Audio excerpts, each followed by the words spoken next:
que ha mort en aquest atemptat és Juan Manuel Piñuel Villalón.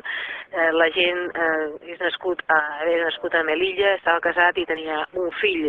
En aquests moments són atesos als hospitals Chagorritxu i altres centres els 4 ferits, que no tenen excessiva gravetat, ens ha comunicat l'alcalde, que és de les poques persones que ha pogut tenir accés directe a la zona dels fets.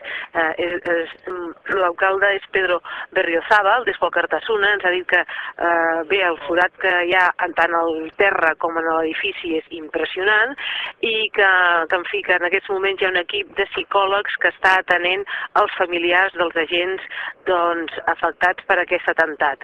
En aquests moments també veiem aquí, en el pont d'accés que passa per sobre del pantà de Santa Engràcia, que és el que connecta amb la zona de la caserna i on està aquí el cordó policial, doncs que encara s'estan buscant rastres perquè hi ha parts de la furgoneta bomba que han arribat a 200 i 300 metres. La detonació ha estat de tal envergadura que s'ha escoltat per tot el poble a un radi d'uns 500 metres per descomptat.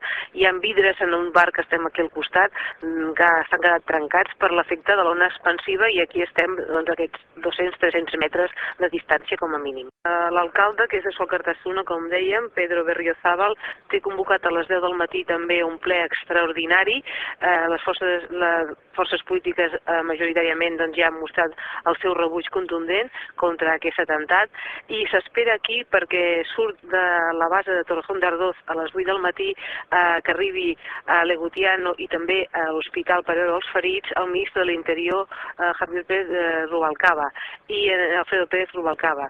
I per lo més, aquí a veure com avança la investigació. Ja s'ha localitzat en un poble de Vizcaya el vehicle on ells havien fet la sortida i havien fugit dels fets i continua la investigació i, com dèiem, en un poble completament sobresaltat aquesta nit per aquesta bomba que no ha tingut un avís previ amb la intenció de provocar el més dany possible, no?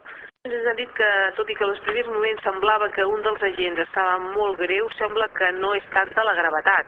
Almenys això és el que ens comuniquen, però clar, la informació va passant amb comptagotes, haurem de veure com evoluciona també aquests ferits.